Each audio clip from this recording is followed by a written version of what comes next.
که ځان بري ته چمتو کوئ باید خلک مطالعه کړئ. د دې کار لپاره خلکو ته په پوره دقت پام وکړئ او بریا ته د رسیدو اصول او قوانین پکې کشف کړئ. بیا د کشف کړي اصول او قوانین په خپل ژوند کې عملي کړئ.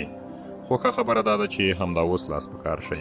د خلکو پیژندلو په لړ کې به پوه شئ چې ناکام خلک یوه ناروغي لري او دا فکري ناروغي د دوی ټولو فکرونه خرابوي. موږ دا ناروغي یعنې بهانې لټول نوموو. ټول ناکام خلک د دې ناروغي له پرمختللي او ټول منځني خلک یې له خفیفې بڼې رنځېږي. دې ته به مو هم پام شي چې بهانه لټول د فعالو او هغو خلکو ترمنځ د توپیر دلیل دی چې په خپل اوسني کار پورې کلک نښتي وي او ټول عمر ورسره د کار بایللو ویره وي. په دې به هم پوه شي چې انسان څومره بریالی وي هومره به یې عذر او بهانې لږې وي. څوک چې نه چیرته رسېدلي وي او نه یو ځای ته د رسېدو څه پلان لري دوی ټول عمر ځان ته د برات ورکولو لپاره یو کتاب بهانې او دلایل پیدا کړي وي. د چا چې له خپل کار سره زړه نه لګېږي ټول عمر د دې پوښتنو په ځوابولو کې حاضر ځوابوي چې ولې نه لرم، ولې نه شم کولی، ولې نه یو، ولې نه کوو. اوس د بریالیو انسانانو ژوند ته ځیر شئ. دلته به هم وګورئ ټولې هغې بهانې چې ناکام او عادي خلک یې کوي دا بریالی انسان هم کولی شي خو نه یې کوي. ما نه دي اورېدلي چې یو بریالي انسان رئیس، پوځي، پلورونکی، لیکوال یا رهبر دی د ځان پټولو لپاره یوه یا دوه بهانې نه وي لرلي. روزویلټ خپلې فلج شوې پښې بهانه کولی شوې. ترومن دا بهانه کولی شوی چې زه رسمي زده کړه نه لرم. استاد عبدالله بختاني خدمتګار او استاد حبیب الله رفیع ورته بهانې کولی شوې. بهانې لټول ناروغي ده او که سمه درملنه یې ونه شي د نورو ناروغیو په څېر ده هم سختېدی شي. په دې ناروغي اخته خلک له دې ذهني بهیره تېرېږي. زه خپل کار سم نشم کولی نو د ځان ساتلو او خوندیتوب لپاره څه دلیل او بهانه پیدا کړم. بېسوادي، تېر عمر، ځواني، بدبختي، ښځه، مېړه، شخصي ستونزې، کورنۍ تربیه او نور. مات شوی انسان چې څنګه مناسبه بهانه پیدا کړي پرې تکیه شي او بیا خپلې ماتې او وروسته پاتې والی ټول پر همدې بهانه توجیه کوي. ماتې منلی انسان چې څنګه په دلیل او بهانې تکیه شي نو په لاشعور کې د دې بهانې نقش لا هم ژور شي. زموږ افکار که مثبت وي که منفي په تکرار او دوام تقویه او تغذیه کېږي. د ماتې منلو او بهانې لټولو په ناروغۍ اخته انسان چې لومړي سر کې بهانه کوي ښه پوهېږي چې دروغ دي، خو څومره چې تکراروي دومره دا دلیل قوي کېږي او بیا همدا د خپلو ماتو، کمزوریو او وروسته پاتې کېدو دلیل ښیي. نو بریا ته د رسېدو د برنامې لومړۍ مرحله دا ده چې ځان د دې ناروغیو پر وړاندې واکسین کړو.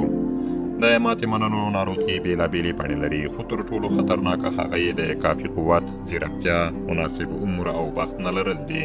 راځئ اوس دا وګورو چې د دې څلورو واړو پر وړاندې ځان څنګه وښایي کولی شو. څلور مشهورې بهانې. الف: خو زما صحت دومره ښه نه دی. دا بهانه له دې راپیلېږي چې نن ښه نه یم او بیا تر ولاده او هغه ناروغي لرم دا رسېږي. د هیلو نه پوره کېدو، د مسؤلیت نه اخیستو، د ماتې منلو، د لوړ عاید نه لرلو او نورو ډېرو ماتو په دلیل کې ناروغي د بېلابېلو بهانو په توګه وړاندې کېږي. میلیونونه خلک د بهانې لټولو پر ناروغي اخته دي. خو آیا د دوی معذرت په ډېرو مواردو کې پر ځای دی؟ یوه شېبه د هغو بریالیو ملګرو په اړه فکر وکړئ چې ناروغي بهانه کولی شوه خو بهانه یې نه کړه. زما ډاکټران ملګري پر دې باوري دي چې بشپړ روغ انسان بیخي نشته. ټول انسانان له روغتیایي پلوه ستونزې لري. زیاتره پکې داسې دي چې د ناروغي بهانې ته بشپړ یا لږ تسلیمیږي خو کامل انسان داسې نه کوي. د ناروغي په اړه تشویش زیاتره وخت په خپله ناروغي زیږوي. د خپل یو ملګري وینا یاده شوه. دا ملګری مې وکیل و او د سل یعنې توبرکلوز ناروغي هم لرله. دا ملګری مې هم پوهېده چې ژوند باید لنډ و تنګ تېر کړي خو دا ستونزه یې نه پرېښوده چې د ده د کورني ژوند او وکالت خوند ترې وتروړي. دا سړی چې اوس د 8 کالو دی داسې فلسفه لري. زه وایم تر څو چې مړ نه یم تر هغه به سم ژوند کوم او ژوند به له مرګ سره نه ګډوم. تر څو چې په دې ځمکه یم غواړم ژوند وکړم. ولې ځان نیمګړی وګڼم؟ انسان چې کومه لحظه د مرګ په خفګان او اندېښنه کې تېروي دا هماغه لحظه ده چې په مرګ کې هم تېرولی شي. زه خپله هم د روغتیا د بهانې یوه شخصي تجربه لرم. زه د شکر ناروغي لرم. څنګه چې پوه شم له پیچکاریو وړاندې یو کس راته وویل چې د شکر ناروغي بدني ستونزه ده خو لویه ستونزه هله پېښېږي چې په اړه یې منفي فکر وکړې. که ته له ورته اندېښمن وي خدای مه کړه له لویې ستونزې سره به مخ شې.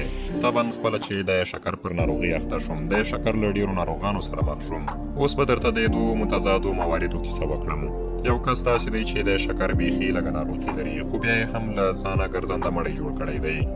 د یخنۍ له ویرې ذهن دومره بوخت کړی چې ټول عمر یې ځان د ریشخند تر حده پوښلی وي او عفونت دومره ویرولی چې هر څوک پوزه لږ تیزه کش کړي دی ترې تښتي، زر بې قوته کېږي او له همدې امله کار هم نشي کولی. ډېری ذهني انرژي په دې تشویش ضایع کوي چې څه به کېږي. نورو خلکو ته لګیا وي چې داسې سخته ناروغي لرم. د دې سړي ناروغي شکر نه ده بلکې بهانې لټول دي. دې سړي ځان په خپله ناروغ کړی دی. دویم کس بیا د لوی خپرندوی شرکت رئیس دی او ناروغي هم شدیده ده. دا سړی د هغه پخواني په پرتله 10 ځله ډېر انسولین کاروي، خو بیا هم د ناروغتیا لپاره ژوند نه کوي بلکې ژوند د دې لپاره کوي چې کار وکړي او خوند ترې واخلي. یو ورځ یې راته وویل دا شکر ناروغي هم سمه لانجه ده. خیر لانجه خو ګیره خریل هم دی، خو زه بیا هم د کټ کېږم نه. یوازې کله چې پیچکارۍ وهم نو ځان سره وایم د هغه کس د کور ودان وي چې انسولین یې کشف کړي دي. زما یو بل ملګری په یو مشهور کالج کې د سپورت روزونکی دی. دی په 1945 زیږدیز کال کې له اروپا راستون شو او یو لاس یې نه پو. دا سړی معلول دی خو بیا هم تل مسکی وي او له نورو خلکو سره مرسته کوي. زه چې څومره خلک پیژنم دی پکې تقریبا ډېر ژوند او راتلونکي ته ډېر خوشبین دی. یو ورځ مو د په معلولیت بحث کاوه، راته ویې ویل یو لاس دومره شی نه دی، البته 2 لاسه ترې اوښه دي، خو هغوی زما یې پاسې یو لاس پرې کړی دی. اروا مې روغه او پوره ده او زه په دې حال د زړه له کومې د خدای شکر کاږم. یو بل یو لاسی ملګری مې د ګلف ښه لوبغاړی دی. یو ورځ مې ورته وویل خلک د 2 لاسو لوبه نشي کولی، ته په یو لاس دومره تکړه. ځواب یې ډېر جالب راته ویې ویل چې د 2 لاسم فکر د 2 لاسونو له ناسمه فکره لوبه ګټي. تاسې یوه شېبه په دې خبره فکر وکړئ. دا خبره نه یوازې په ګلف بلکې د ژوند په ټولو برخو کې سمه ده. د ناروغۍ له بهانې سره د مبارزې 4 لارې. د دې ناروغۍ لپاره ښه واکسین له 4 درملو جوړ شوي دي. د خپلو ناروغیو په اړه مه غږېږئ. که زکام هم وي څومره چې د خپلې ناروغۍ په اړه غږېږئ هومره به مو حالت خرابېږي. په ناروغیو غږېدل داسې دي لکه بوټو ته سره یعنې پارو ورکول. بله دا چې د شخصي مسایلو په اړه غږېدل ښه کار نه دی. د خلکو حوصله ختموي او انسان ورسره ځان خوښوي ښکاري. څوک چې بریا غواړي په ځان کې دی د ځان په اړه د غږېدو لیوالتیا هم ځپي. که خپلې ستونزې یادې کړئ ښایي یوازې د ځینو خلکو زړه سوی درجلب کړئ، خو له دې لارې د خلکو درناوی او مینه نشئ ترلاسه کولی. روغتیا ته اندېښنه مه کوئ. زما په یو مشهور کلینیک کې افتخاري سلاکار ډاکټر والتر الوایسر څه وړاندې ولیکل. زه تل مضطربو یعنې خفه خلکو ته څاري کوم چې لږ په سوچ شئ. مثلا یو کس به 8 ځله د تریخي عکسونه واخیستل، بیا به هم زړه ډاډه نه و چې تریخه یې ګنې جوړ دی. ما به ورته وویل چې نور عکسونه یې مه اخله. سلګونه داسې خلک وو چې د خپل زړه درزا به یې اورېده. ما ورته وویل چې نور د زړه ګراف مه وباسئ، شکر وکړئ چې دومره روغ یې. پخواني وایي په هر حال شکر پکار دی، له بدو بدتر شته. ځینې خلک دې ته خفه وي چې بوټان نه لري، خو دې ته نه ګوري چې ځینې خلک پښې هم نه لري. له ناروغي د سر ټکولو پر ځای دا ښه ده چې په روغتیا شکر وکاږئ. که خپلې همدې نسبي روغتیا ته خوښ شئ نو دا په دې معنا ده چې د ډېرو قوي ناروغیو واکسین مو کړی دی. ځان ته ووایئ زړښت تر ماتې ښه دی. ژوند د دې لپاره درکول شوی چې خوند ترې واخلئ، نه چې ضایع یې کړئ. ژوند د ناروغۍ پر تخت د پرېوتو په ویره او اندېښنو کې مه تېروئ.